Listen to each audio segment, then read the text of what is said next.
ہمیشہ دوسروں کی خاطر خود کو نہیں بدلنا چاہیے، کبھی کبھی راستہ بھی بدل لینا چاہیے۔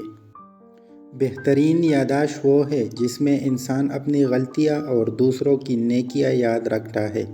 زندگی بہت میٹھی ہے، بس شرط یہ ہے کہ انسان اس میں اپنی زبان کا زہر شامل نہ کرے۔ جن باتوں پر جھگڑا کر کے لوگ من و مٹی تلے جا سوتے ہیں، انہی باتوں پر ہلکی سی مٹی ڈال کر دنیا میں پرسکون زندگی گزاری جا سکتی ہے۔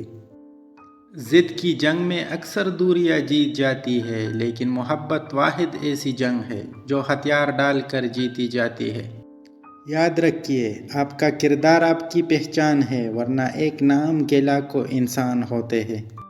ماننے اور جاننے میں بہت فرق ہے۔ کسی سچائی کو مان لینے کا ہرگز یہ مطلب نہیں کہ ہم نے اس سچائی کو جان بھی لیا ہے۔ ایک عورت کی تربیت کا امتحان بہو بننے کے بعد اور اخلاق کا امتحان ساس بننے کے بعد شروع ہوتا ہے۔ سوچ پاکیزہ ہو، لہجہ نرم ہو اور الفاظ دل میں اترنے والے ہو تو کوئی آپ کی بات کو رد نہیں کر سکتا۔ زبان اپنی نرمی کی وجہ سے قائم رہتی ہے اور دانت اپنی سختی کی وجہ سے گر جاتے ہیں۔